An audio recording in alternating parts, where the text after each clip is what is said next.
What's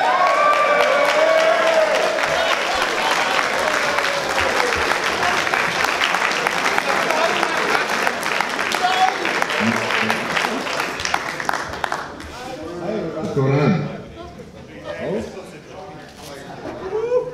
Does it work? Can you hear me? Yeah? We can hear you loud and clear, and can you hear us? I can hear you. Great. So, everybody settle down. Please, again, warm welcome for our very, very, very special guest, M.A. Larson.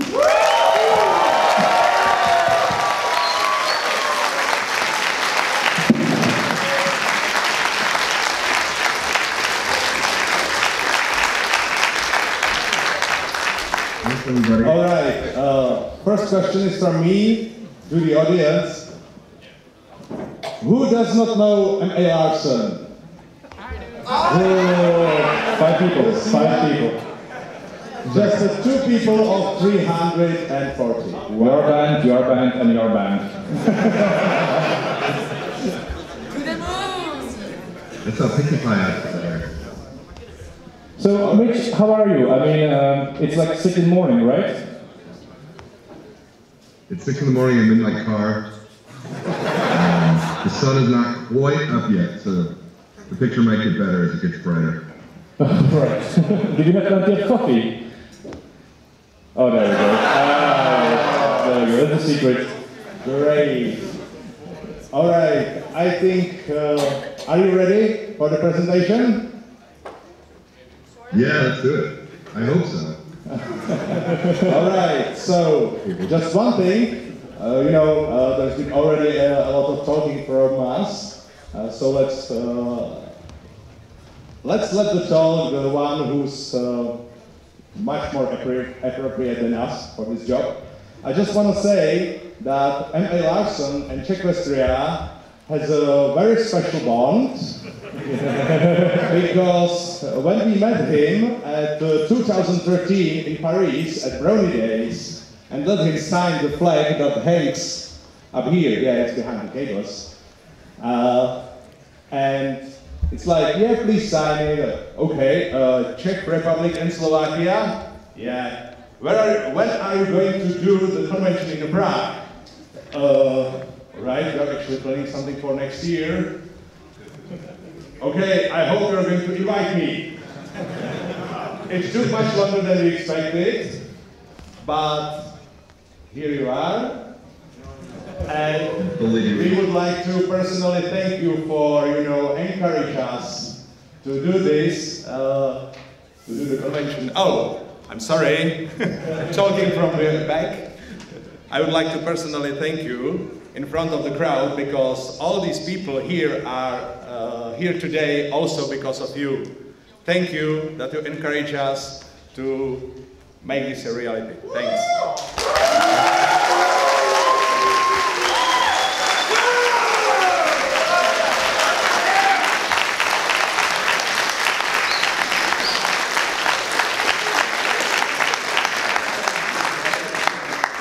All right, enough talking from me. Yeah, it's time to let the party work to Larson. There we go. Cheers. Okay, so let me try something. I want to see if I can share my screen. Does this actually work? Pretty small, huh? No. Sharing of the screen. Not yet. Not going. But isn't that the screen though? Not going to work, is it? Ah, yeah? Yes. Is it this big?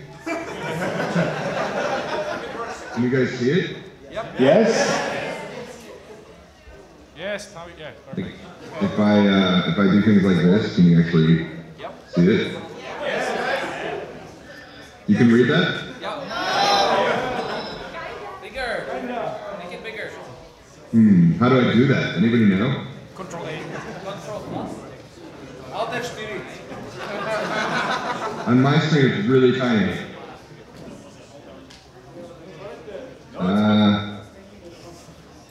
Did that help? No? Yes. Okay.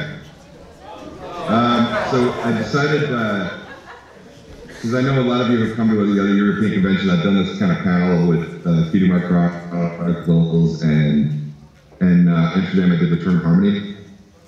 So this time I think I'm going to do Slice of Life. That's all right with you guys?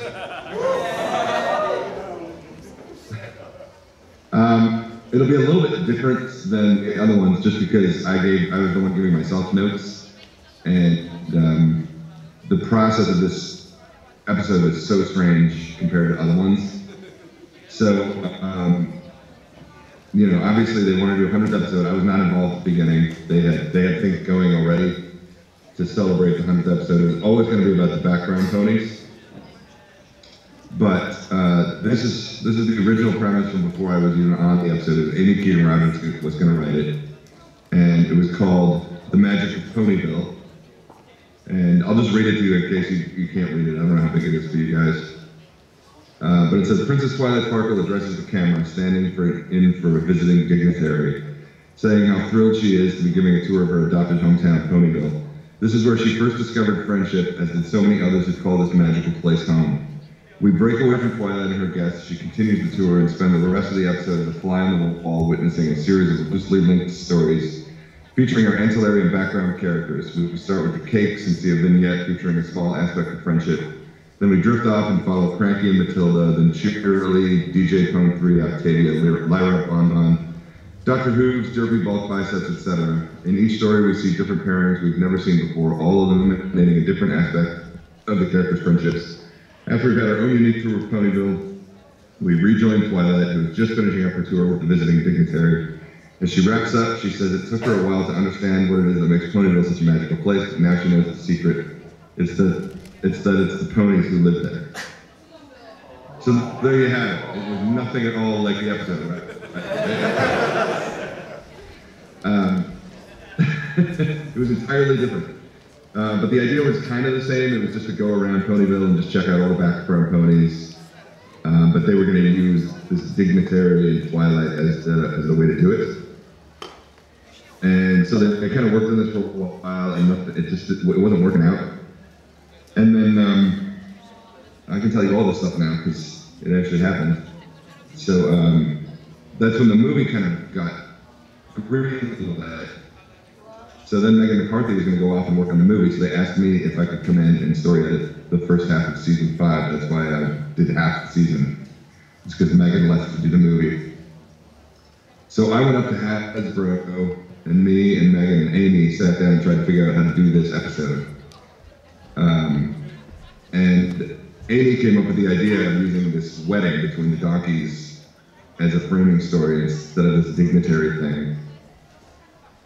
And we absolutely love it because when you do a wedding, then you have all these other things. You have the dress and the flowers and the cake and the caterer and the music and all these different elements go into a wedding. So it gives us all these different ways to see all these background ponies around town. So we love the idea. It's a great idea. So it changed from being Twilight and the dignitary to the wedding.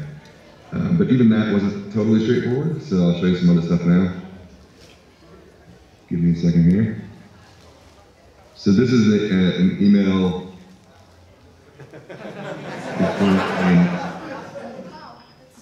Did that work? Can you see it? Yes. Yeah? So you'll see it says, hey everyone, attached to your review, please find the revised outline for Slice of Life, which was previously called Wedding in Ponyville, The Magic of Ponyville, and Grand Tour of Czequestria. So it had 3 other names before it became Slice of Life. And it was really hard to crack the episode. It just didn't work for a lot of reasons. But once Amy hit on the wedding thing, then we were in business. So this is an outline. I probably shouldn't assume that you guys have all seen me do this panel before. After that little premise thing that I just read you, how do I make it bigger?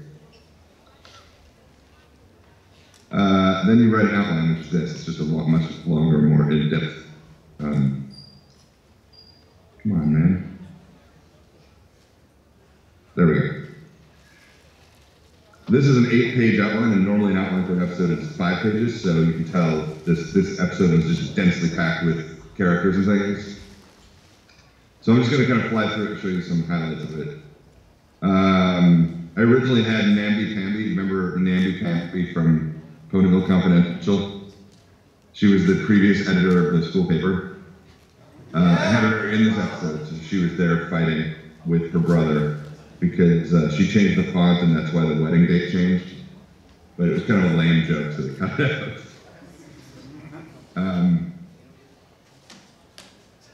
I'm probably getting ahead of myself here, but okay. So when Amy and I changed episodes, it was because the hub decided they didn't want to do the wedding, and it was just a whole disaster, and they wanted to go back to square one. And she had already been working on this thing for months and not getting paid. And I was writing the previous episode of just The Lost Treasure of Griffinstone, and that one was actually moving along pretty well. So since I was the story editor and she was a freelance writer and not getting paid, I figured it was not really fair for her to keep going. So I asked her if she wanted to switch and do an episode that was, you know, moving along really well. She just had to write the script and she could get paid, and she was very excited about that. So that's why we switched. And then I was settled with this 100th episode, and I had no idea what to do, because I've said this a million times, but just in case you haven't heard it, I'll say it again. I thought it was a terrible idea to do this 100th episode. I did not want to do a Background Pony episode. I really thought it was an awful idea, because you guys had spent years creating these characters like Lyra and Bomb and Vinyl Scratch and all these characters, and it felt really rude for me to come along and be like, hey, everything you guys thought was wrong, here's who they really are. So I had multiple meetings at Hasbro where I was like, I don't want to do this, I think it's a bad idea, we should come up with a different concept, but they really wanted to do it. And so I just wasn't really sure what to do, because, you know, they're like, you're writing the Background Pony episode, but to me, to you guys, they have all this personality and character, but to me, they're just Background Pony number 2. You know, I don't know who Lyra is. In the show, she's nobody. She's just a blue pony in the back, or whatever. She's a green pony in the background. And for you guys, she's actually a character. And so I had to kind of come up with who she is and try to not be disrespectful to what you guys have created. And I just didn't like the idea at all. And I was banging my head against the wall trying to figure out how to do this. And I remember I was in my office and the thing was really late. It was like 2 months late already. I just was like, oh, I know what to do. Let's stop pretending this is not a fan episode. This is a Brony episode. Let's just do that. Let's make it as much of a Brony episode as humanly possible. Put in as many background characters as we can, as many references, as many Easter eggs. Just pack it to the gills with stuff, and just make it crazy. And so then I got really excited and started to have a lot of fun with it, and I just rewatched every single episode and kind of I only rewatched the episodes watching the Background Ponies and what they were doing, and I started to notice things about them that I could use. Bonbon, the reason that story went the way it went, the only thing Hub wanted me to do was, you know, there's 2 commercial breaks. So one of the segments they wanted Dr. Hooves and Derpy together. One they wanted Vinyl Scratch and Octavia together, and one they wanted Lyra and Bonbon together. That's the only directive they gave me. And so I was watching for those characters, and I saw that Bonbon had like 2 names. She was Sweetie Drops and Bonbon, and she had like 6 different voices. And so my thought was like, what is she hiding?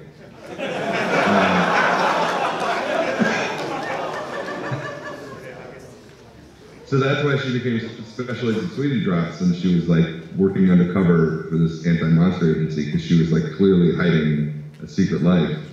And so that whole scene between them became basically the movie True Lies. Have you guys ever seen True Lies with Arnold Schwarzenegger? Yeah. Anyways, if you watch True Lies, you'll see a lot of that Lyra Bonbon scene from Slice of Life. So that's what I started doing. I started trying to think like how can I get as many characters as possible in here, and just trying to think of the different little stories that would happen along the way. And I kept Amy's wedding idea because I thought it was really a smart way to tie it all together. So this is the first outline that I wrote for the episode, and that's why I put things in like namby-pamby, like how can I get more and more and more and more ponies in. And all these bold names is a new character, so you're gonna see like loads and loads of characters in here. And what I didn't know is that Vinyl Scratch actually talked in my outline, because I didn't know that she's not supposed to talk, so I based her on Brad Pitt from True Romance. I don't know if you guys have seen that. But if you could watch that, that was my idea. But then they told me after this outline, no, she doesn't talk. So, oh, okay, that changes everything. Here's a scene that got cut that I kind of like. Exterior Ponyville streets later. The doctor races past cranky beautiful donkey who is himself frantically trying to get ready for the wedding. He's carrying armloads of flowers and things, hopping along beside him is Flash Sentry. And Flash says, I don't understand. I wash your wagon every Saturday, rake your lawn. Why am I not invited to the wedding? And Cranky says, there's something about him he just doesn't like.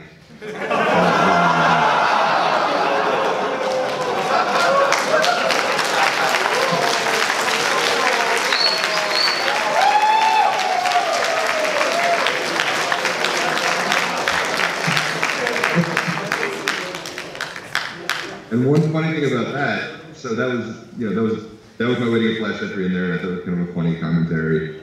And Hasbro really liked it. They actually thought it was really funny, and they wanted to keep it in. But the hub thought it was too kind of insidery and too much of an inside joke, so we had to cut it out. There were a couple things that were just too much of an inside joke so we had to cut them. And that was one of them, Flash Entry hitting the air. But I thought it was kind of a funny little moment, you know. As you're following Derpy, going the other direction is Cranky and Flash Street, and he's just like, wait a minute. Okay, so then moving along into Act 2. So I also had this little like run-in gag where the little ponies, Dinky and Truffle Shuffle and Apple Bites, are arguing about who's best princess.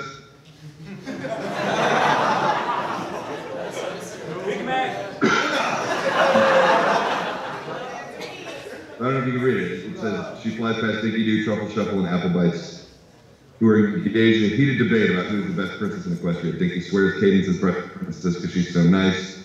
Truffle Shuffle did a report on Celestia last year, and she's obviously the best. Apple Bites says they're both wrong, and Twilight is best princess. And Derpy, who's supposed to be fixing the wedding, gets sucked into the debate and says Luna is best princess.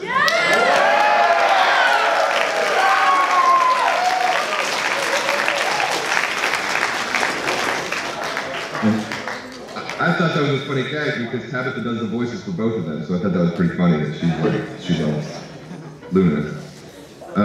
So that comes back later in the episode. The ponies are still arguing about who's the best princess later on. But again, and the hub was like, you know what, that's too insidery, we gotta get rid of that, so there it went. Behind the back.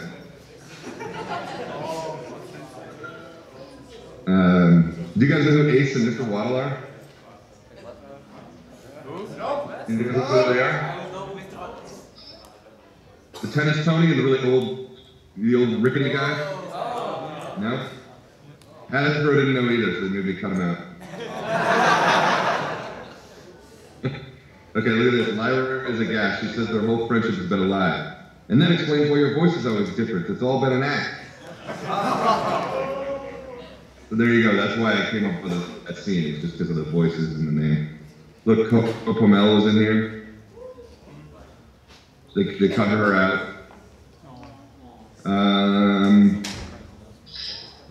I'll get into more of this in depth in the script. Yeah, so this was, okay, so the hardest part of this episode to crack once I figured out this concept was the third part, the Octavia Vinyl Scratch part. I tried 3 different concepts, and to be fair to everybody who told me they were bad, they were bad. I could not figure it out. I couldn't figure out a good way to do it. So in my original one, which is really bad, I'm warning you in advance. I know it's bad. So Octavia is warming up with these other musicians: Beauty, Brass, Frederick or Chopin, Parrish and Andermain, whoever they are. Lyra approaches, and the moment is instantly and palpably awkward. She says, "You look well." Octavia and Lyra step to the side to talk, Lyra giving a distasteful glance to Parrish as he strums his harp. Octavia tries to apologize for what happened, saying it was a huge mistake, but Lyra is still clearly wounded by the incident. And then there's a whole flashback about how Octavia replaces Lyra in her quartet with Vinyl Scratch. See, right here. So then when you come back to the wedding venue, Lyra and Octavia make up, and Octavia asks if she wants to join and play along. And it was bad. It wasn't funny. It didn't make any sense. It didn't really have much to do with Octavia and Vinyl Scratch, but I was just like having a really hard time figuring out what to do about them. So I turned that in, and clearly that got changed along the way, and I'll show you how that happened later. So that's the end of the outline. It was way too long, so obviously a lot of that stuff had to get cut. But I just want to show you how it kind of like evolved. So this is another email. So normally what I would do when I finish an outline is I would send it to the distribution person at DHX, who would then send it to everybody, Hasbro, Hub, and DHX. But I was so nervous about this episode, I only sent it to the Hasbro executives to kind of have a pre-read. So this one only went to Brian, Leonard, and Mike Vogel. And it says, okay guys, so here's some batshit insanity on a page.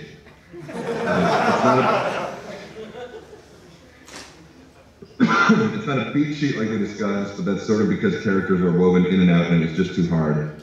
But it's still modular and easy to futz with, and I'm under no illusions that this is it. And then it says, my operating theory was to take some small thing that has been seen in the show, for example, how Bonbon always has a different voice, and spin a character of that. I incorporated only the barest of fanon, such as Lyra and Bonbon being best friends, or Vinyl Scratch and Octavia being roommates. But mostly I tried to come up with characters based off what we have actually seen in the show. Then as discussed, there's a main 6 background through line and lots of little throwaway gags with other background hoodies. I'm sending this to you directly because honestly I have no idea if this is right or not. I think it is, and it's funny and has lots of energy to it, but I'd rather put it to you first before sending it out wide. I also think we should have a meeting to discuss, since DHX is breathing down my neck, etc., etc. So I sent it to those guys, and now I'm going to show you how it basically, like, it was going completely wrong, and I'm not a confrontational person, but on this particular episode I actually said to everybody, shut up and just do it this way.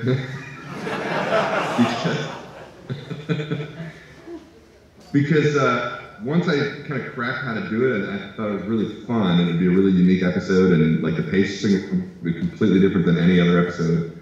And they just kind of weren't getting that. They thought it should just be a normal episode. I'll show you a little bit of what I'm talking about here. So I sent it out. Hasbro liked it. Hasbro was totally into it. It was the other factions that weren't quite getting it.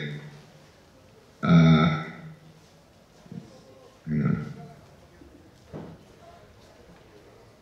This is just a bit longer outline. So on the very top, it says, note, anything you see in this document that's colored blue is a link that will show you an image of the character, location, or object. There are a lot of them in here, so that's just for ease of reference. Because I was getting so many questions from the Hub and Hasbro and DHX about who is this, what is this, I've never heard of this pony before. So I actually had a link that's like this. These links are built into the document. And they all go to the MLP wiki.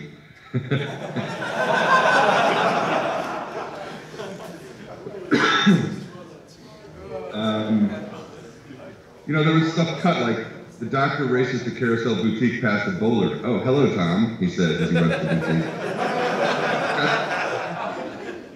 I thought that was a pretty funny joke, but they made me cut it because it was too insidery. Here's Flash Sentry again. What did I want to show you from here?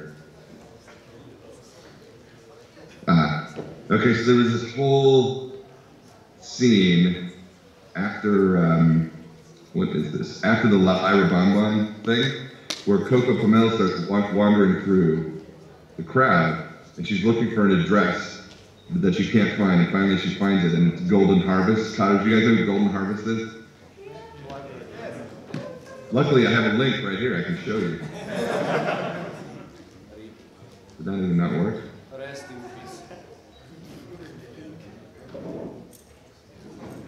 Well, never mind.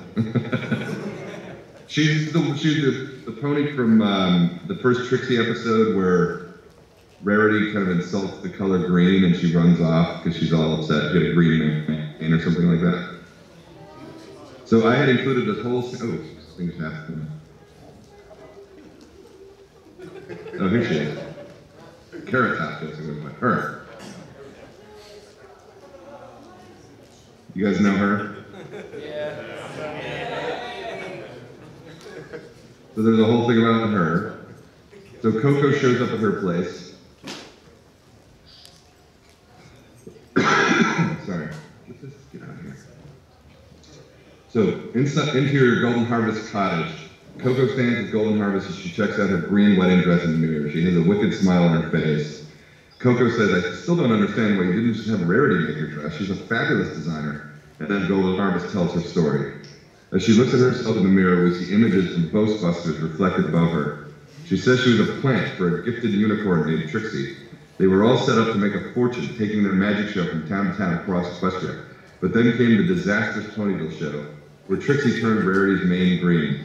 As Rarity stormed off stage, she made a disparaging comment about green manes, and it so offended Golden Harvest, and she left Trixie's performance.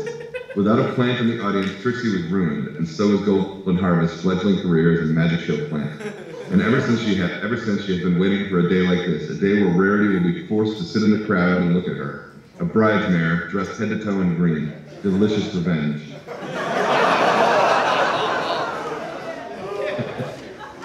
Coco says she hates to ruin a good revenge plot, but she just saw Rarity battling a giant bugbear. She won't be attending a wedding anytime soon. Golden Harvest is crushed, her long-simmering plans of revenge gone in an instant. There's a nice long beat, and then she says, do you have anything in pink? I hate green. So, it was kind of long, so it was obviously cut for that reason.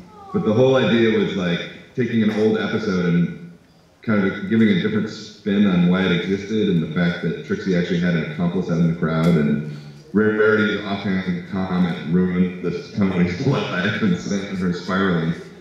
They didn't like that. It was the wrong spirit or something, I don't know. So that's gone. So this is another concept I had for the Octavia vinyl scratch thing. So when you come back from the commercial break for Act 3, you just start in a dark forest at night. And Octavia stands on a hickory stump in a shadowy forest. She plays her cello, frantically, urgently, something up-tempo, a minor key. Amidst the gnarled trees, dark shadows begin to swirl. With steel eyes on the trees, she keeps playing. Finally, out of the black smoke, King Sombra appears. He laughs menace, then whips out fiddle. He starts to play, battling Octavia with music of his own.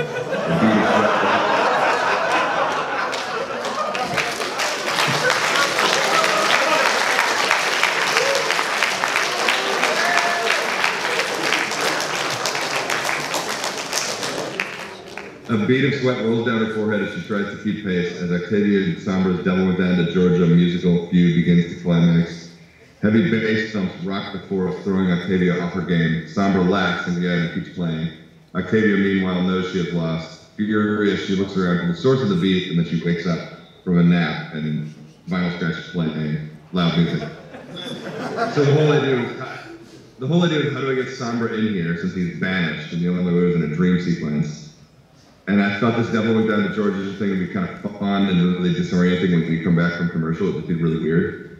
And then it rolls into this really lame story about how Octavia is very stressed out for the wedding, and Vinyl Scratch is a really bad roommate. Like, she leaves her shit everywhere, and she's ruined the couch, and she's just a terrible roommate. So then it's Vinyl Scratch trying to clean up the apartment and buy a new sofa, and it's really lame. So that was my second attempt, and that was also bad. So everything else is kind of locking into place nicely. Like the derpy Dr. Who thing was working really well, and the Lager Bonbon thing is working really well, but I could not crack the third part. So I tried again, surprise, surprise, didn't like this one either. Fair enough, it's bad.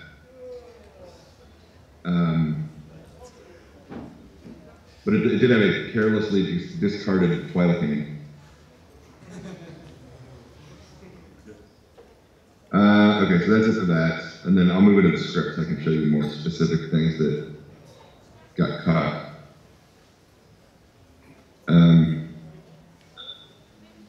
Okay, so this is the first draft of the script. Screenplays are written in a program called Final Draft, which looks like this. I don't know if you've ever seen one before. Hang on. I will zoom in.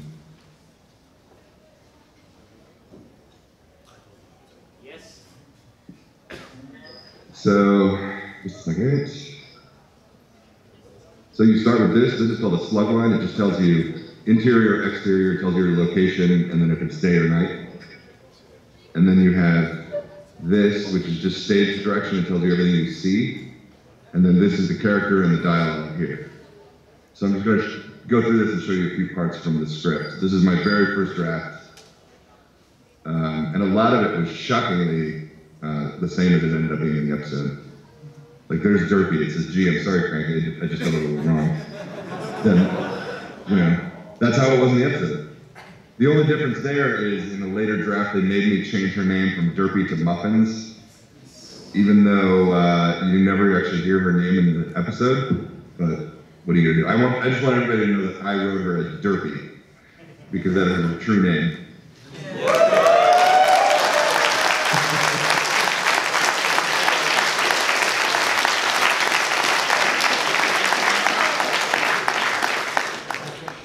I also preferred Vinyl Scratch to DJ Poetry. I really like Vinyl Scratch, but they told me I couldn't use that because that was a fan name. So it had to be DJ Poetry, which I don't think works quite as well, but what are you gonna do? So here's a cut scene. It's right at the very beginning. You come in from the main titles, My Little Pony finishes, and then you got Twilight racing down the road, and we don't know where she's going, but nobody really cares because this episode is about the background ponies, and they're used to seeing the main six like frantically fight things. So nobody really bats an eye when she goes racing past. And then you go to that cafe, so exterior cafe. Twilight runs past. We linger on an outdoor table where the mood is much more relaxed. Minuet and Twinkleshine are having tea and chatting. And Minuet says, so are you excited for the wedding? And Twinkleshine says, how could I not be? My gown is from Rarity's diamond collection. And Minuet says, mine too. Who knew that when she shoved us aside at Katie's and Shining Armor's wedding, it would be the gift that keeps on giving? And Twinkleshine says, tell me about it. All I have to do is mention the bouquet incident, and Rarity showers me in fashion. They both Minuet says, I'm half hoping she shoved me aside again today so I can get some of her spring line. So, again, this is a way for me to get more background ponies in. I've noticed in Camelot Wedding, Rarity just pushes them out of the way. And so I was like, oh, that's how I'll get them in. She feels so bad about what she did to them in that moment. She keeps giving them gowns and stuff. But then, as this episode went along, Amending Fences was approved, and those same ponies were going to be in that episode. So I sent an email to everybody saying, I think I'm going to cut this scene. Nobody really liked it anyways. They thought it was kind of mean-spirited. But I cut it because those ponies were going to be pretty heavily featured in Amending Fences, so I cut that scene out of here so I could actually figure out like their personalities. So that's why they weren't in the episode. And then this is my original take on Dr. Who's. He's a mix of Christopher Lloyd, part Reverend Jim, and part Doc Brown. That's a really old, obscure reference, but do you guys know who Christopher Lloyd is? Doc Brown from Back to the Future. He played a character in the 70s on a TV show called Taxi, and his character was called Reverend Jim, and he was just this complete psychotic lunatic who drove a taxi. And it's a very funny character, and so I mixed Reverend Jim and Doc Brown for my Doctor Who's. And then that's how I wrote it. And then Peter New took those same lines and did a David Tennant Doctor Who spin on it. So even though it wasn't what I was thinking, it actually worked really, really well. I love the voice Peter did for that character. So this kind of goes on as you back here. You can see Featherweight has been reduced to just a very quick little pop. There's no namby-pamby, there's no dialogue, it's just him standing there while the thing collapses. This is all kind of the same. This is Dr. Who's derpy interaction in his office. Yeah, okay, so here's where Dr. Who races the boutique, passing by a boulder. Hello, Tom, you're looking well. That got cut. Then we're at the bowling alley. So, okay, so there's one thing that always bothered me about this episode as it aired, which is that Dr. Who in his office said something about a particularly traumatic experience in his youth. You know what I'm talking about? And in the episode, it's never paid off. You never find out what that traumatic experience in his youth was. And I did have it in the script, but they cut it out for time. And I watched it, and I'm like, they never connected it back to his trauma. And his trauma is here in the bowling alley. They say to him, will you bowl with us? We're missing one of our guys. And then you look at him, and he's terrified. And you dissolve to the bowling alley in a flashback. Young Dr. Hoops tries to bowl, but his ball ends up in the gutter. His scorecard is nothing but zeros. Other ponies laugh at him. Then back to the main bowling alley, and his eyes are wide with the traumatic memory. Dr. Hoops says, bowling, the one thing I can never mathematically explain, the thing that pushed me into physics. I'm sorry, gentle colts, but I will not bowl. The splits, the spares, there are simply too many variables. So some of that is still there, but you never get the sense that bowling was his trauma from childhood and the thing that just like has been haunting him ever since. And now he's gonna face that fear just so he can get his suit paid up and go to the wedding. So I wish that was still in there to kind of tie the Lebowski pony scene to the rest of it, that he was facing this monumental fear from his childhood, but it got cut out.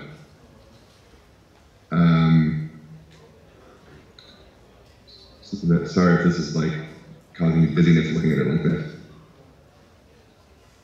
So here's where the ponies are arguing about who's best princess. I'm telling you Caden's best princess, no way, Luna's best princess. So that kind of comes in later too. That got cut out. This is the Ace and Mr. Waddle thing I was talking about. So this is where the bugbear has just attacked. And Ace runs past shouting to some pony trailing behind. He says, come on, Dad, every pony in town is watching the fight. We're getting ready for the wedding. Now's our chance to snag an open court. He's the tennis pony. And Mr. Waddle shuffles after dragging a tennis racket, and he says, I've been working on my serve, Sonny. I'm gonna wipe the floor with you. So again, it was just a really quick little moment just to get a couple more ponies in and got cut for time. And also because just one little line like this costs a fortune.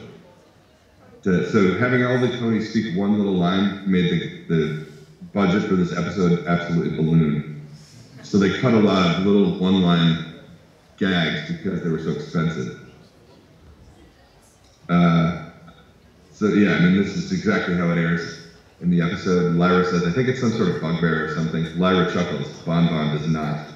Did you say bugbear? And then on Bon Bon, Jaws dolly zoom on her terrified face. It found me. So that's, you know, a lot of this is, the first draft is exactly what it aired, which is kind of cool. So here's Coco Pamel. She's looking for the address. This all got cut for time. This is all the Golden Harvest stuff.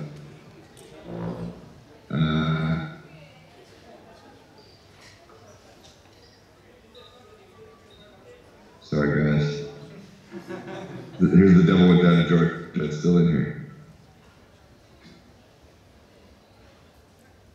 Okay, so this is the Octavia vinyl scratch thing. We're in Octavia's cottage, and the apartment is a disaster area. Vinyl is clearly crashing on the couch, and her gear is strewn everywhere on what was once the stylish furniture. Beneath the musician's crash pad are the remnants of a once elegant home. So Octavia is just kind of putting up with vinyl scratch in this version. She says at one point they met at music camp as little. She's like her. And the rep.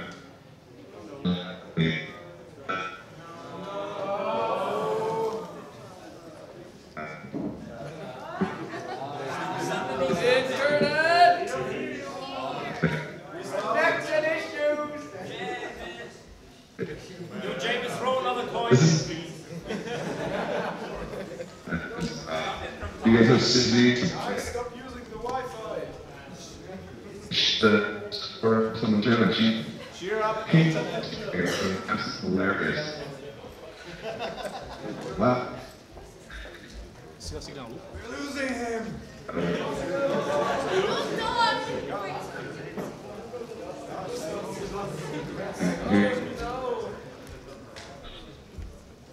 Somebody a double agent. Good. Okay.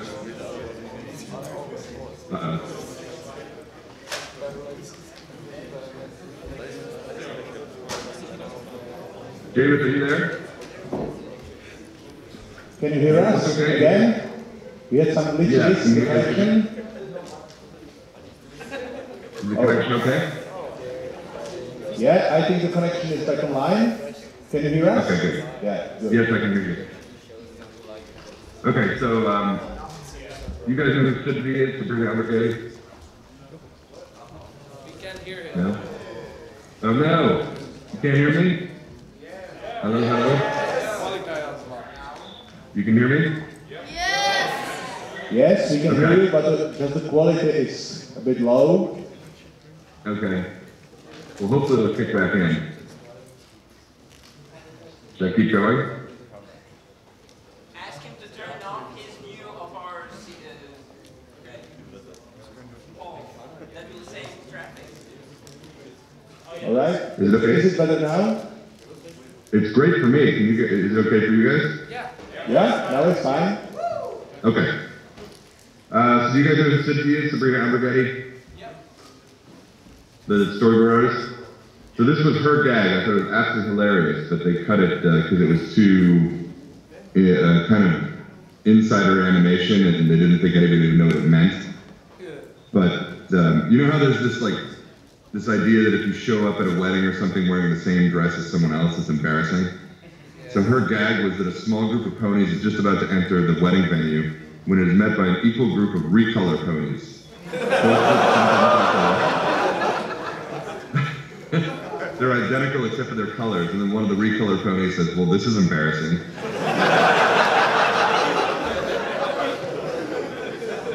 I love that joke. That was Sydney's joke, and I thought it was great, but they said it was too specific, and it was, nobody would understand it, so we had to cut it. But I thought it was awesome. I'm just going to skip this because it's not funny at all. This is just another attempt I made at Lyra and Octavia, and it just wasn't funny. I could not crack the ending of this episode. Oh, this is another gag that got cut that I thought was really good. So, this is where Celestia and Luna are arguing about their gift. Like, you were supposed to bring up that whole thing. So after they argue about it, on the Feuding Sisters, we go outside the wedding venue, where Celestia's Royal Guard and Luna's Bat Pony stand at the side of the venue. One of the Royal Guards is like, no, it's like this. And he puffs up his chest and steps forward and says, "Citizens of Czequestria, I declare every day to be Cake Day."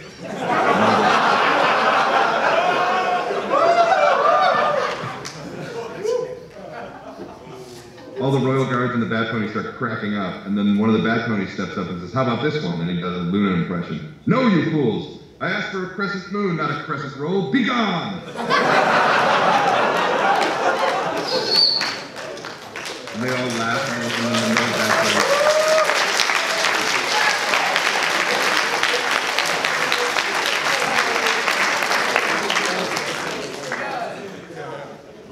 Another Bat Pony says, "That's totally her." So this came from when I lived in New York. I worked for a really famous director. And I was always spending time with his drivers, because I had to go run errands for him and stuff, so his drivers would take me around town. And I got to know all these drivers who drove celebrities, and they were constantly doing impressions of the celebrities they would drive around, and it was hysterical. They were so mean and cutting, but really funny. So that was my concept, was the Bat Ponies and the Royal Guard actually hang out while Celestia and Luna are off doing things, and make fun of the princesses, and that's what they're doing while the important things are happening inside.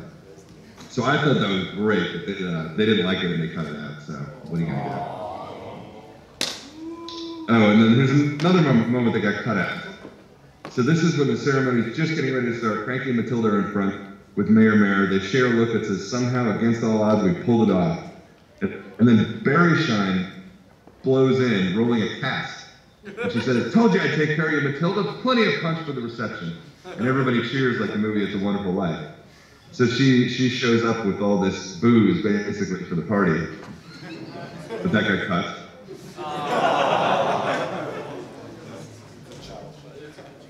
And then this was just like the way to handle this concept. You got the two commercial breaks, and throughout the course of the episode, you see ponies kind of in conflict with each other.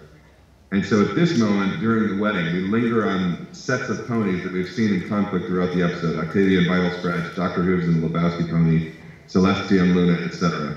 Each of them soften in this moment and even share a hug or a nuzzle. So the whole idea was just to kind of, the characters are reminded that even though they have conflicts, it's all about love and they love each other and that kind of thing.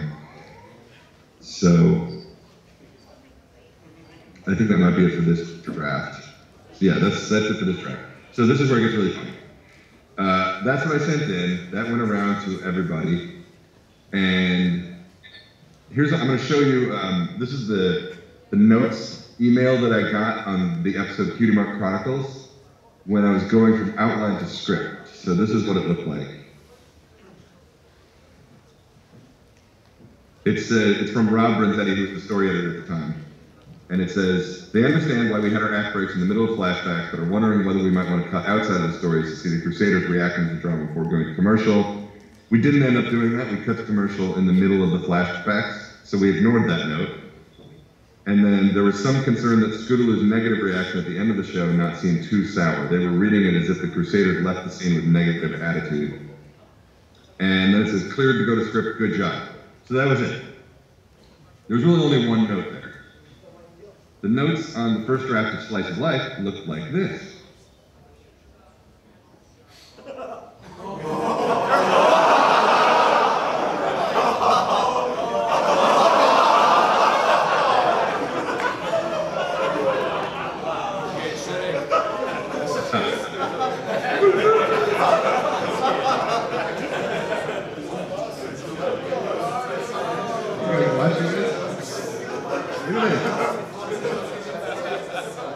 Look at this. This is how we're going.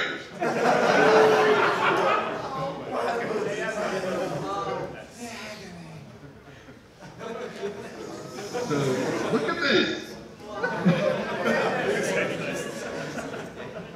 So there you go. That, if you want to know the biggest difference between the show now and the show in the first couple seasons, this is it. These two things side by side. That is the biggest difference in how the show works now versus how it worked then. You know, they gave us a lot of freedom back then. We could do what we wanted. They kind of were just like, hey, make sure you pay attention to this. This isn't feeling quite right. Now, it's this novel. This is a 30-page script, and this thing is. They must have had a comment on every single line of the script. So I got that, and I was just like, you've got to be kidding me. I don't know what to do with that. I'm not going to go through and just like write all these notes down. So I wrote a manifesto. And I'm gonna read it to you, because it was like, I've never done this before. I wrote it to Brian and Mike at Hasbro, and they had a really positive response. They said, this makes a lot of sense. We think you should send it to the entire group. You should send it to the hub and also to DHX. And so I did. And I'm going to read some of you now. It's kind of long, so just bear with me. But it says, hey everyone, apologies in advance for the novel you're about to read, but I've been going through the notes and talking with the Hasbro guys, and I noticed a sort of common theme to some of them that I thought it might be good to discuss. From a big picture perspective, the purpose of this episode is to celebrate 100 episodes of MLP, and we have chosen to do that by highlighting the background characters that have added so much to the show's richness. My concept has been to pack this half hour full of as many background and secondary characters as humanly possible. It's intended to go at breakneck speed, with a mix of anchor stories and quick gags, all coming at you so fast and layered that you have to watch twice. That's why the narrative swirls through acts the way it does and has all those little one-shots. It's not about story, it's about energy, energy, energy. It's my opinion that by cutting so many one-off gags, the episode will lose a lot of unique flavor. This episode is about having fun and whirling through Ponyville and being reminded of characters and moments from each of the 5 seasons. So as an example, can we cut Dr. Who saying hi to Tom? Sure, but I think it's a bad choice. Tom is a character from episode 202. He is a fan favorite, which may or may not be true, but it's a character I wrote, so I think it's a fan favorite.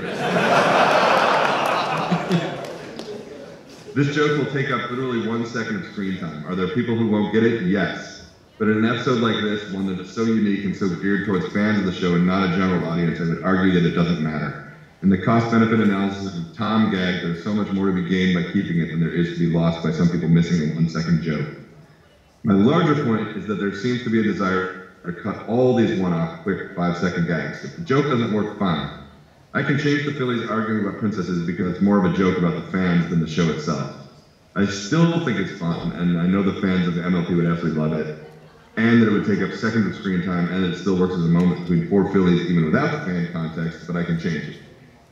That being said, I do think it's a big mistake to cut all these little cameos out of the episode. In my opinion, it's not possible to have too many background characters appear in this one, when the whole concept is celebrating our background characters.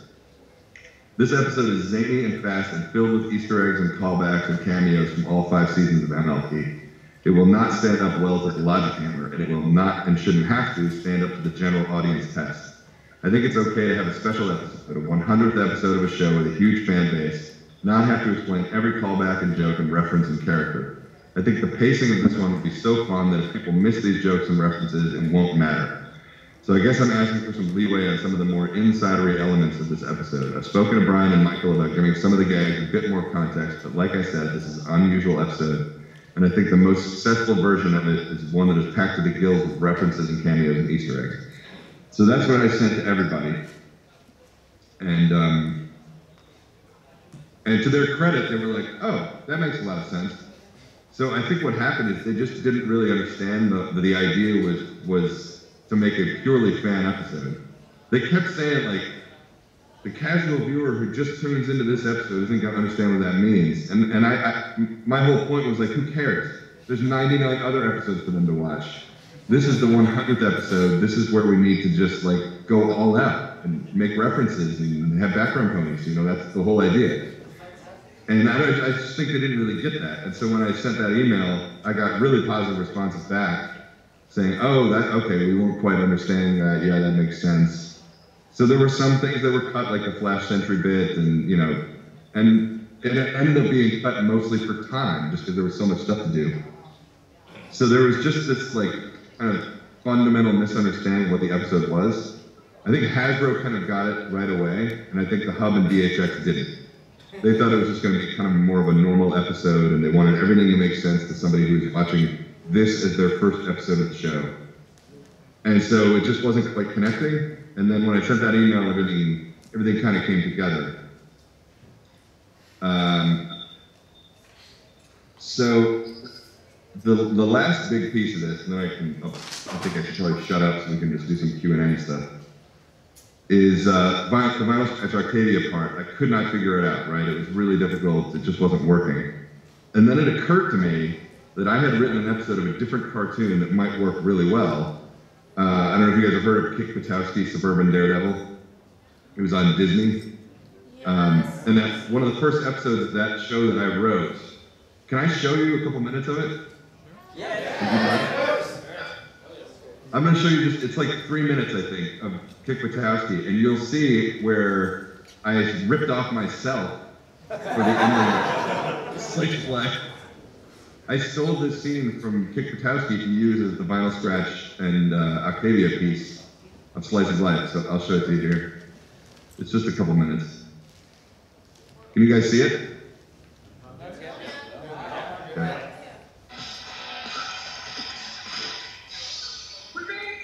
I should say, can you hear that? Yep. Okay, cool. Nice work. This will give us enough.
control over their children.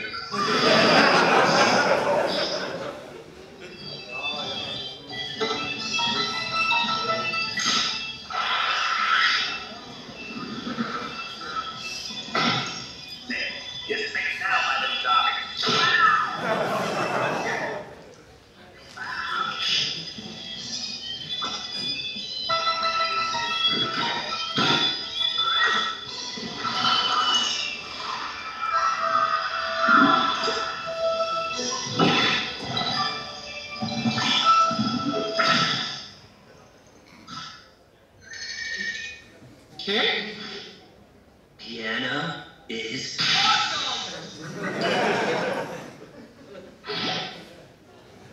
There you go, you can see I stole that for Slice of Life.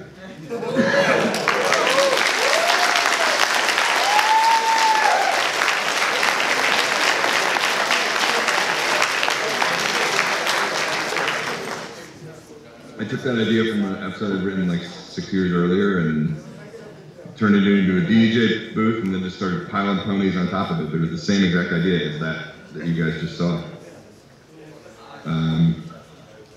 I think that's probably it. There's maybe a couple more things here. I could skip all this. We can just do a Q&A because there's not a whole lot left here. There were other things that tied together like, it doesn't matter. I'll just stop. Let's do Q&A. It was amazing. Thanks so much for sharing all this, some great stuff, and as you can see, everybody was laughing and clapping, so really well done. Thank you.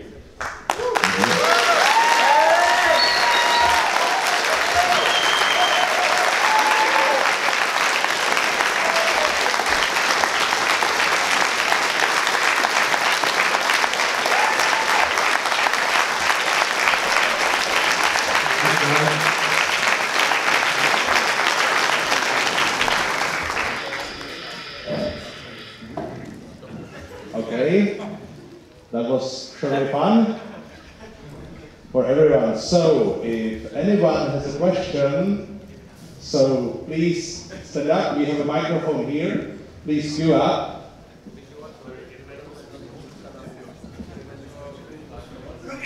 Don't worry. By the way, you guys, look, the sun came up. Praise the sun!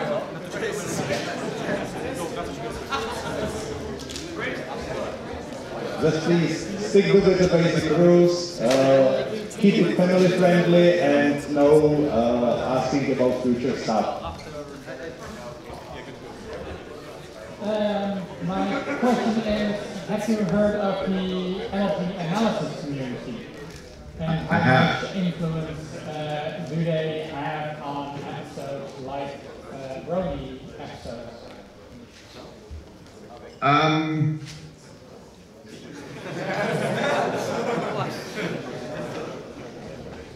I don't, not really influence, I don't think. You really have to, you'd have to ask everybody else if they watch those or not. I'm not sure who does and who doesn't. I think that there's probably more of it than people acknowledge. You know, everybody says, oh, we don't watch that stuff, we're not supposed to watch that. But I'm sure some people do. I may have seen one or two of them. No, I mean, like this episode of the one I just showed you guys was as fan-oriented as it gets, and I did just a bare minimum research into fan things because, first of all, I didn't want to steal from you guys, and second of all, there's all sorts of like legal issues if I steal something that one of you guys wrote and then you sue Hasbro, then that's not good. And so there's not a whole ton of like incorporating fan stuff into the show, as far as I know. You know, maybe other people are more influenced by it in their writing. I don't know. Okay, thank you. We're definitely aware. Yo, Comrade Larson, in the last episode, well, you mentioned your manifesto, but in the last episode, Starlight talks about using the spell to mass copy a certain manifesto. So I wanted to ask, is it the kind of manifesto that I think it is? And also what inspired the episode, like besides the fandom? I would think it is the type of manifesto you think it is. It was the manifesto for her little town, that's all.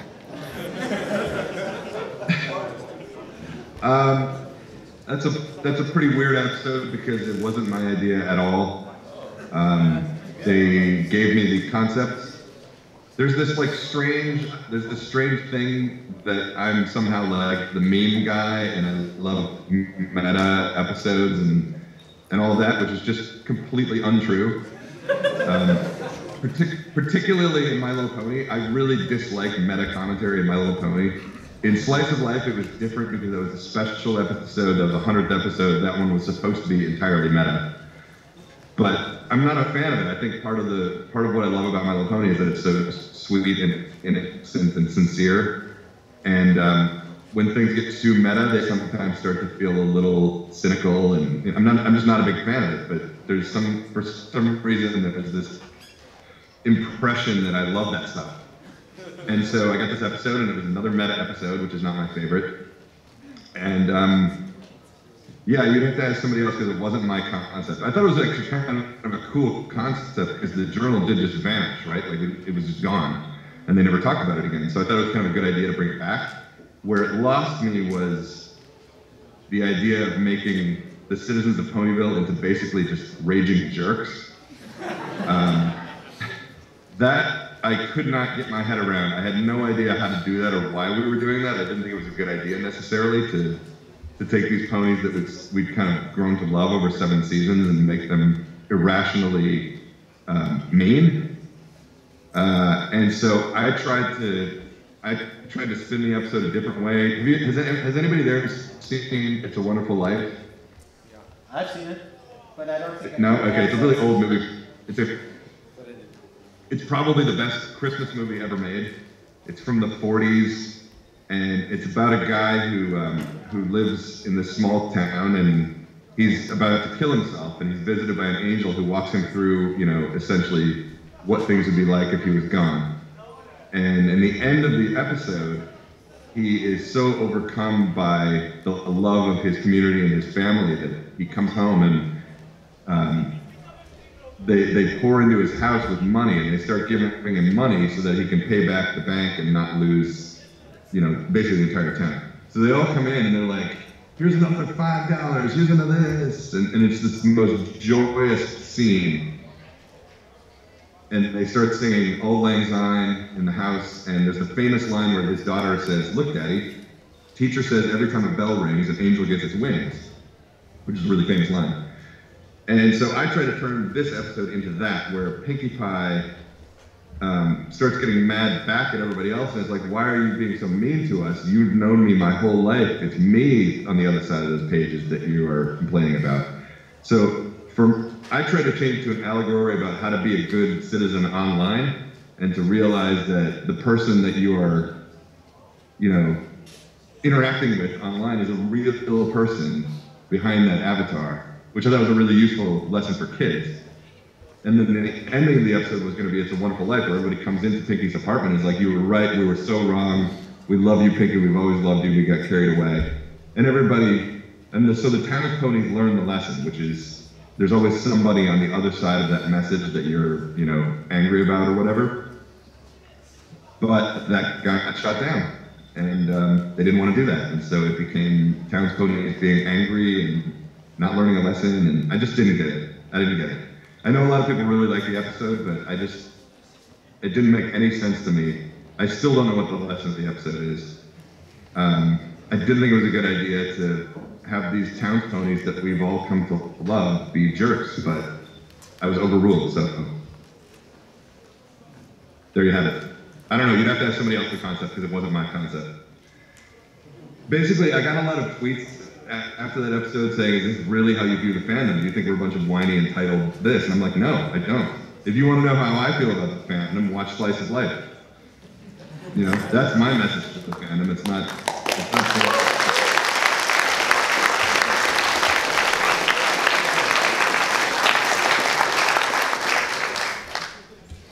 like, I love this fandom, I really do. I have so much fun with you guys.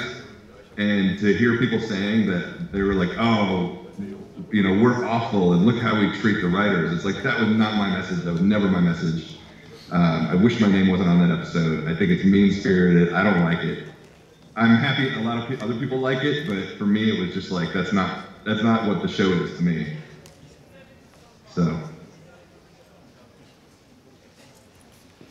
Good morning, Mr. Myron. Well, it's kind of sad that you're not here today, because there's quite a lot of good stories around here, and I was told that you like hotel bars and all that stuff. You played a bunch here, and it would also be cool to have seen I would say the George R.R. Martin of Pony. Like, everybody loves what you do, but there's always some drama to it. So that cuts to my question, like, is it sometimes intentional that there's so much drama about some episodes, like it's some intention to, not to offend, but to, you know what I mean, to troll a little, or is it just happening all the time with your episodes? And not all the time, but you know what I mean. You know, there's certain things where Slice of Life, it's like, I knew there were going to be, I thought there would be a lot more people that hated it than actually ended up hating it. But in a certain sense, you're kind of assigned these things. I was given Magical Mystery Cure, that was the one that was assigned to me. I was given the Cutie map, that was the one that was assigned to me. I was given this one, Fame and Misfortune, it was assigned to me, you know what I mean? And it's like a lot of things were not my choice. It was like, here's the episode you're doing. And most of them, in fact, all of them except for Fame and Misfortune, I found a way to, okay, here's a way to do it that I really like. My version of Magical Mystery Cure never got produced either. That kind of got tossed out and rewritten by somebody else. So that one, again, I really like that episode. I actually quite enjoy watching it, but it's not what I wrote. So I don't know, it's kind of luck of the draw in a sense. I just get handed a lot of controversial episodes. Well, that's tough luck. Well, thank you anyways. Goodbye. Thanks.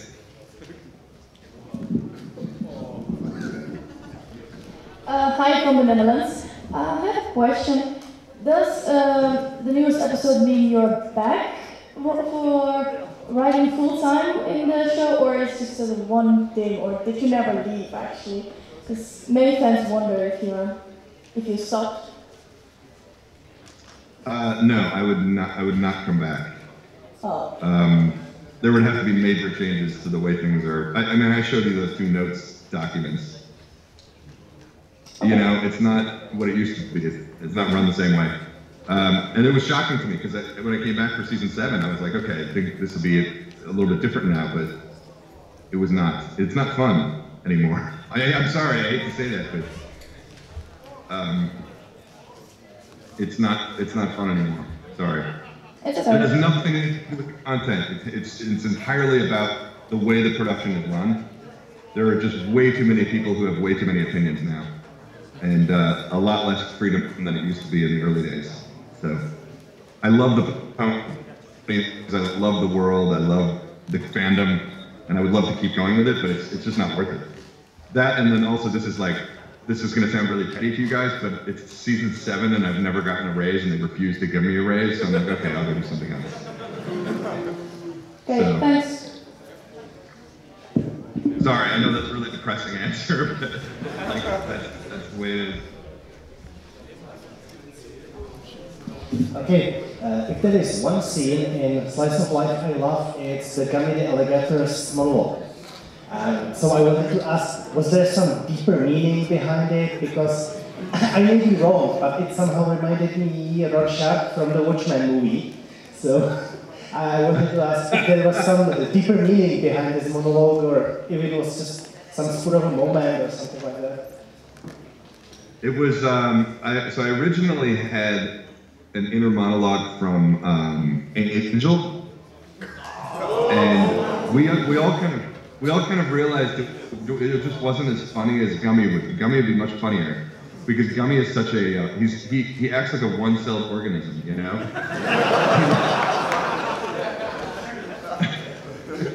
He just latches on to things and he licks his eye and that's it. That's all he is. He has absolutely no personality, he has nothing going on. So we thought it'd be hilarious if he had this like really intense, deep inner life happening. And he was kind of paralyzed by it. That's why he never did anything. He just stood there because he was paralyzed by his own thoughts. So that was and in the original version, he had a thick French accent.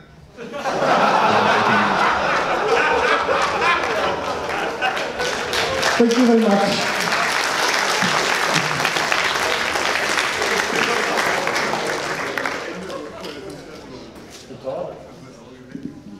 Spoke about freedom and story writing, and I visited some panels from you, and every time you show scripts and writings and all the changes that were done on them. Is there any episode in you that goes from sketch to online without any changes at all?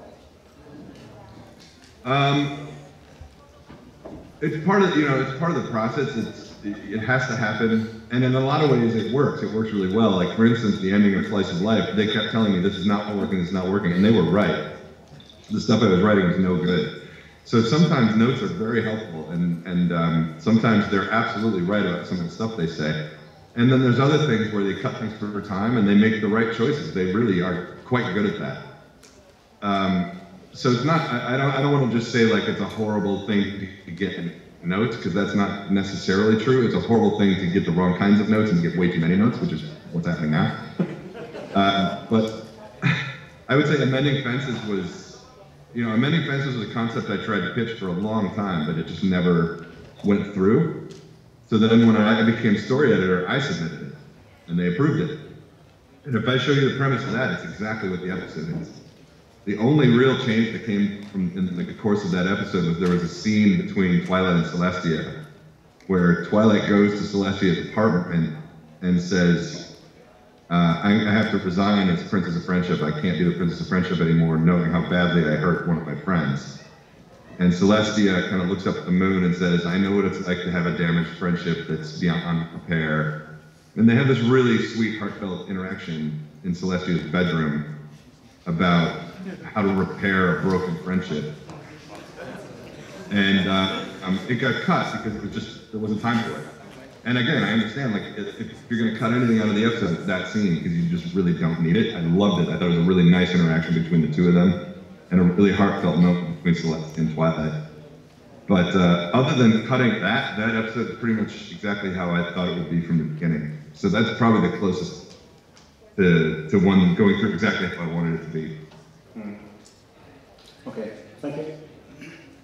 Thank you. Oh, and that's another one where the notes came in, and the note from VHX was, "This is proper storytelling."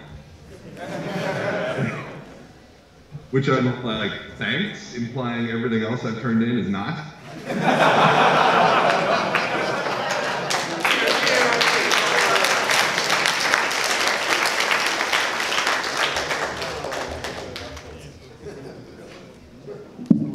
Hello, I'm gonna have two questions. I apologize in advance. First, I've seen American television, and I've seen how horrible the advertisements are, and a lot of like local people don't realize how much the series in general are structured around advertisements. And so I have a question with Netflix having the binge watch shows more and more. Have you thought about how you would write if it didn't have to revolve around free act and advertisement structure? I think it would still be a 3-act structure. That's just kind of built into all of Western storytelling. You know, it's really difficult to get away from the 3-act structure. You're right about the advertisements. That gives you the natural commercial breaks. So in an episode of My Little Pony, you need 2 kind of mini cliffhangers in the course of the episode. Basically at 10 pages, you write 10 pages cliffhanger, 10 pages cliffhanger, and then finish just 10 pages. And so it does kind of, it helps you structure it actually. I don't mind it. It's kind of a nice way to do it. But you're right, with Netflix, you don't have to do that stuff. So I think it would still be a 3-act structure. It probably wouldn't change a whole lot, except you wouldn't need those little mini cliffhangers, which are often really forced anyways. They're not real cliffhangers. The one I always reference is in Cutie Mark Chronicles, the first commercial break. It's Rainbow Dash as a filly taking off during the race, and she knocks Fluttershy off the cloud. And the commercial break is Fluttershy falling, going, ah! And it's like, does anybody in the world think she's gonna die? Yes. She clearly doesn't die falling off the cloud. So it's like it's a fake cliffhanger, but you know, you need it for the commercial break. So I'm not sure it would change a whole lot, even if it was on Netflix. I think you'd still have that 3-act structure built into it. And since you are not getting a raise from Hasbro, when is the third book gonna come out? This month. Tuesday. Oh really? Nice. Tuesday. Perfect. Buy my book.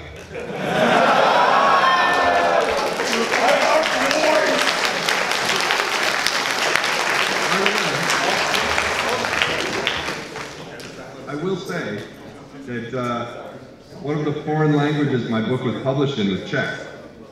So it exists there.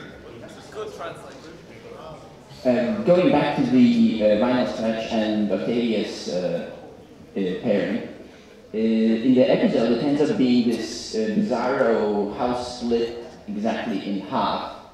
Yeah. You did not mention that in your overall explanation. How, like, can you elaborate on that? Like, did you come up with it, with some, or what's the story? Why did the house look like that? That was all added in Canada. That was a design choice.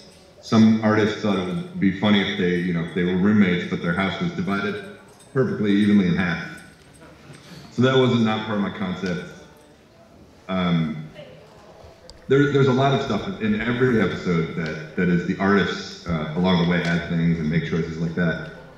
So I had nothing to do with it. I didn't know that was that way until I saw it on TV. Thank you. So I can't comment on that, but that was an artist. Alright, hello. So my name is Danny and I have 3 questions, but 2 of them are the yes or no kind, so they're not really that long. But my first question is, I've been in the fandom over 6 years, and I've had countless of people tell me, wow, you're already in high school and you spend your time watching cartoon horses on TV, isn't that weird? So I wanted to know, do you feel like this show is for kids, or do you just think it's for people to enjoy? Like, how do you feel about people being like, oh, it's for kids? So I can only speak for myself, not for anybody else in the show. I think the show works, and I think the reason the fandom exists is because we were writing it for, it's clearly for kids, it's a kid's show, but that doesn't mean you have to write it stupid. You know, I enjoy all sorts of kids things. I love the early Miyazaki movies that are for little kids. I love those movies. You know, there's tons of kids content that anybody can enjoy at any age. Who cares? You know, just if you like it, you like it. That's great. But there are certain projects you work on where you have to write it stupid. And I think My Little Pony is not one of those things. I think there's plenty of stuff in there that the relationships are complex enough that anybody can enjoy it. And honestly, like, what's wrong with having some genuine sincerity and kindness in your life, right? Yeah, I agree. Okay, my other question is, in the Slice of Life episode, Vinyl doesn't get a voice, and I always thought it was because Vinyl's official quote-unquote voice is from Nova King. Did you not give Vinyl voice because you thought the fandom would be disappointed in Vinyl having a different voice than Nova King is? You know. No. No? Okay. I didn't know anything about that until people started asking me that question. Okay. No, I wrote her with a voice. She had a voice in my episode, and then Hasbro said to me, "Oh, she doesn't talk." So I was like, "Oh, she doesn't? It's okay." I didn't know that. I didn't know she didn't talk, but Hasbro told me she didn't talk. Yeah, okay. So I don't know what their reasoning is, but. Alright, and my absolutely last question is, who is your favorite pony? I have a lot. My favorite of the main six to write is Rarity.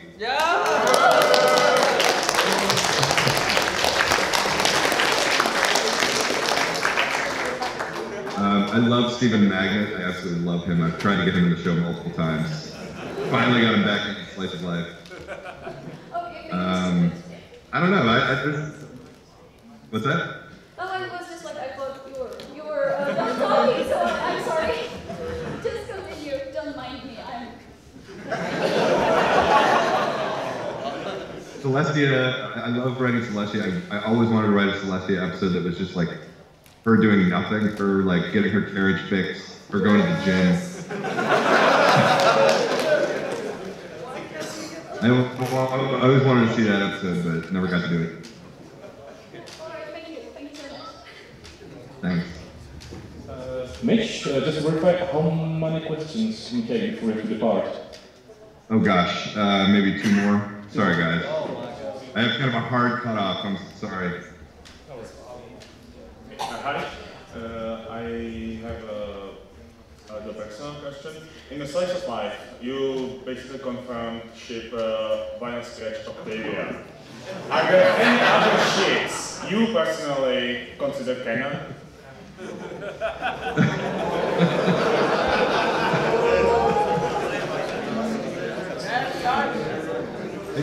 I ship it all.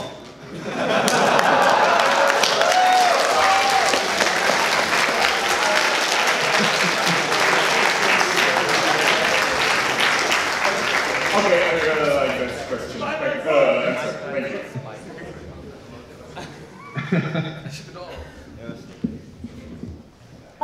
So I have a question. Pinkie Pie is a very interesting character because she is very energetic and has so much energy. But then again, her family is really boring and they don't really have much to do. Is there any reason for that? Where did that come from? Yes, there is a reason, and I'm glad you asked, because that was my episode. That was the Cutie Mark Chronicles from season 1 where we first brought her family in. And, the whole idea of the episode was to go around and see how the main six all got their cutie marks. And so that meant seeing them as kids. And when we were in our story meeting, me and Lauren, Faust, and Robert and Zeddy, we were trying to think of these kind of mini backstories for each of them. And we thought we thought it would be very funny if that exact thing, if Pinkie Pie, the craziest, brightest, silliest pony of all, came from this really boring gray family and felt out of place. She always felt really out of place with her family, but she loved them. It wasn't that she was like wanted to be away from them.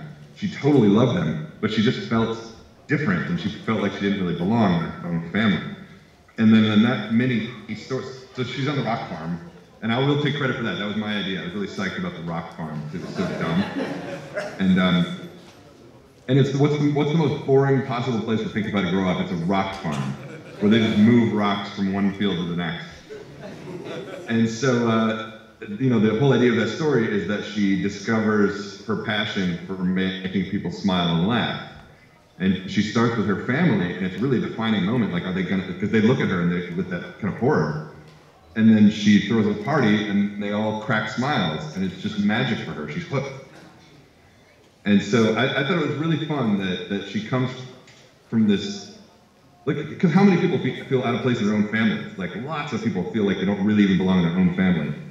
But the difference with Pinkie Pie is that she still really loves them, even though she's totally different from them. So that was the idea, was just to give her an interesting backstory. Okay, thank you.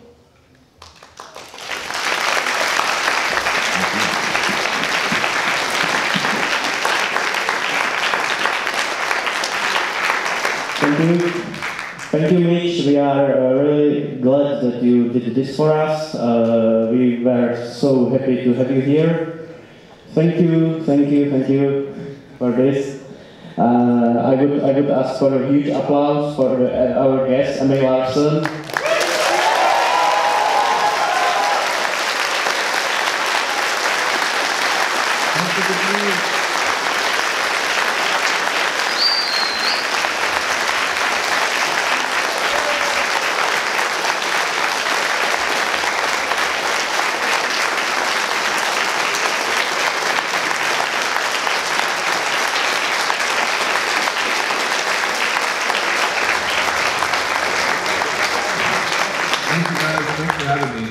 I really appreciate it. Thanks for having me there. Have fun with ponies the rest of the week. Yeah, actually we are continuing with this. This is the next part of our program. I don't have. Do we have a Zoom over there? I can see it. Is it a DVD? It's a DVD. It's a confidential preview for the purposes only of the NLP movie.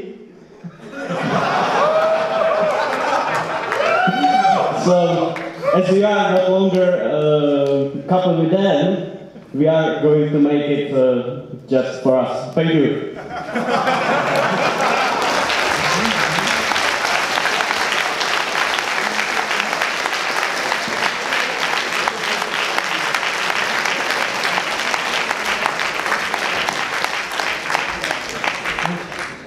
Thank you so much for having me, guys, and hopefully I'll see you guys again soon. But yeah, keep ponying on. I'll see you later. See you, Mitch. Thank you. Bye.